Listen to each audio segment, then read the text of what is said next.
Característica de alguém que está distante de Jesus é que ele não gosta de buscar Deus, ele não gosta de orar, arruma tudo e qualquer tipo de desculpa para não orar. Tem uma oração, ele não vem. Tem uma vigília, ele não vai. Na casa dele, muito menos. Pastor, eu oro em casa. Se tu orar em casa, está na bênção ainda.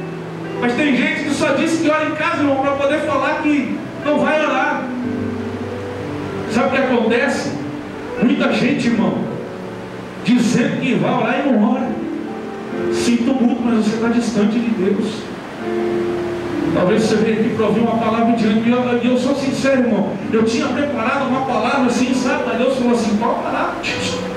Os homens esposa já tarde falou comigo que a palavra veio até a metade, estava a mensagem pronta. E aí eu parei e fiquei: Senhor, Senhor, Senhor, e não vinha mais nada. Aí ela entrou na cozinha, estava na mesa, eu olhei para ela e falei: amor, eu estou com dor de cabeça, eu não consigo. A mensagem parou no meio. E ela falou assim: Deus não quer que você fale isso aí, não. Se você for para o outro lado aí, de repente Deus vai falar com você. E aí eu resolvi ouvir. E tem hora que você tem que ouvir alguém. E Deus estava usando ela naquela hora para falar comigo. Eu falei: Senhor, vou parar tudo isso aqui, vou começar de novo. E eu creio que Deus está falando com alguém aqui. Deus não ia te trazer aqui à toa, irmão. Talvez você queria uma palavra para sair daqui pulando e chacoalhando. Mas Deus está querendo nos chacoalhar nessa noite no banco. Dizer: desperta, acorda. É tempo de você buscar a minha presença. Porque se você não me buscar, você consequentemente vai dormir. E aquele que dorme não ouve a trombeta. Aquele que está dormindo não vai ouvir o meu chamado. Quando eu chamar, ele não pode me ouvir, porque ele está dormindo. Ninguém participou daquilo que Jesus passou no Getsemane, porque todo mundo dormiu. Deus teve que mandar um anjo lá para acalmar, para tentar, sabe, trazer uma paz. E conversando com Jesus, a Bíblia diz que Deus mandou um anjo lá. E o anjo veio e acalentou o coração de Jesus. Deus está tendo muitas vezes que mandar anjo, irmão, fazer serviço de muito crente aí. Porque crente não ora. Tem crente que não põe o joelho no chão, nem se pagar ele. Deus está chamando você para um compromisso nessa noite. Meu irmão, vou falar uma coisa para você. Jesus está voltando. Jesus está voltando. E a gente não pode ficar brincando de servir a Deus, irmão. Se Jesus voltasse hoje, agora, nessa noite, nesse momento, como se encontra a tua vida? Como se encontra o teu coração, meu irmão? Como você está pronto ou não está? Olha, esses dias a gente tem comentado a respeito disso. Deus me deu uma visão outro dia a respeito da volta dele. Outro dia uma irmã veio e contou para Michele um sonho. E várias pessoas, irmã, eu creio que Jesus está voltando. Prepara o teu coração, prepara a tua vida. Prepara, meu irmão, busca o Senhor. Se prepara, porque a hora que a trombeta tocar, você vai subir. Mas se não estiver preparado, vai ficar. A gente não pode só fazer evangelho de oba-oba, irmão. Sabe?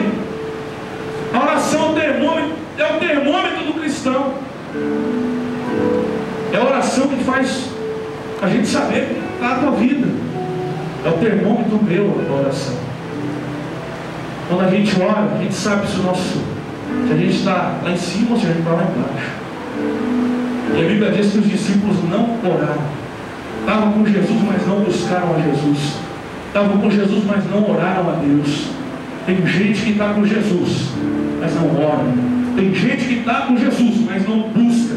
Tem gente que está com Jesus, mas não participa daquilo que Ele quer que a gente participe. Jesus queria um amigo ali, meu irmão. Eu sinto que de repente, se alguns dos discípulos tivessem acordado e ouvisse um choro de Jesus e desse um pulinho até onde Jesus estava orando, preocupado: Senhor, como tu estás? Senhor, tu estás sangrando.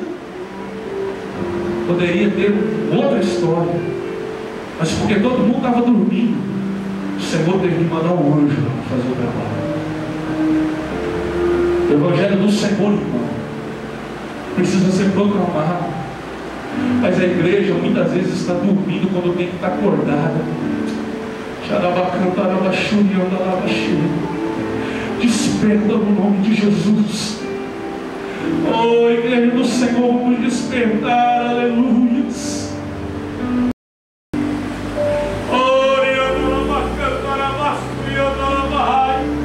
Diga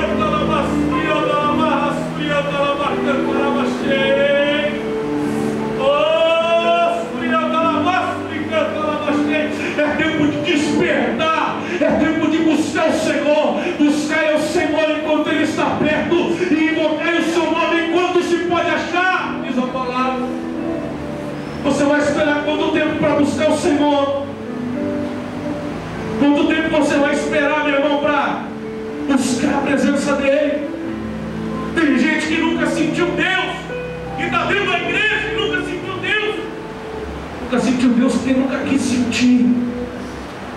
Nunca sentiu Deus porque nunca deu espaço para Deus operar na vida dele. Quanto tempo você vai esperar, irmão? Tem gente que muitas vezes assim, não vou pertencer a Jesus realmente quando eu estiver velho, quando eu estiver com os meus 40, 50 anos. Jesus te quer agora. Se Ele te chamou agora, é para agora o negócio. Senão Ele te chamava quando você tiver 50, 60. Mas se Ele te chamou hoje, porque Ele quer te usar hoje. Tem a história de uma mulher, São José dos Campos, ela chama Salina. Morava numa residência muito humilde, era 18 quilômetros da igreja que ela pertencia. E o marido dela não era evangélico. Ele era um cara ruim. E ele deixava ela na igreja só de domingo de manhã. Então ela saía e caminhava todos esses quilômetros a pé e ia para a igreja. Mas teve um domingo de manhã que ela acordou, estava preparando o almoço, deixando tudo pronto. E o marido dela foi para o lado de fora e começou a molar uma faca. E a menininha dela, curiosa, foi perguntar para o pai: pai, o que está acontecendo? Por que o senhor está molando a faca? Eu estou molando a faca porque se hoje a tua mãe sair daqui para ir na igreja, eu vou matar ela. E a menina preocupada correu, voltou para a mãe: mãe, olha, o pai falou que vai te matar se você for na igreja hoje. E aí ela mexendo a panela, calma, o Espírito de Deus falou no coração dela, falou assim: fique em casa hoje. E quando deu a hora de ir para a igreja, o marido chegou. Aliás, o marido saiu do fundo com a faca na mão, olhou para ela e viu que ela não tinha se aprontado para ir para a igreja. E essa história é real. Aí ele olhou para ela e deu uma risada e disse assim: é assim que eu gosto. E é assim que eu gosto. Eu gosto que mulher minha me obedece. E quando eu mandar, você vai ficar. E aí disse que ele saiu para ir para o bar, tomar umas e outras. E ela era muito simples. Estava começando na igreja há pouco tempo. Reuniu as filhas, tinha 2 filhas, e chamou para a sala. Disse: vamos orar pelo pai hoje. Até que, enquanto tiver um momento do culto lá na igreja, a gente vai ficar orando aqui em casa. E aí, nesse tempo de oração, o marido voltou, resolveu voltar. E quando ele está subindo a rua para chegar em casa, a casa dele era de madeira, uma casa bem simples. A casa estava em chama, pegando fogo. E ele viu aquelas labaredas gigantes subindo para o céu. Ele começou a gritar desesperado no meio da rua: olha, olha, a minha mulher ficou louca, ela botou fogo em casa, ela matou minhas filhas.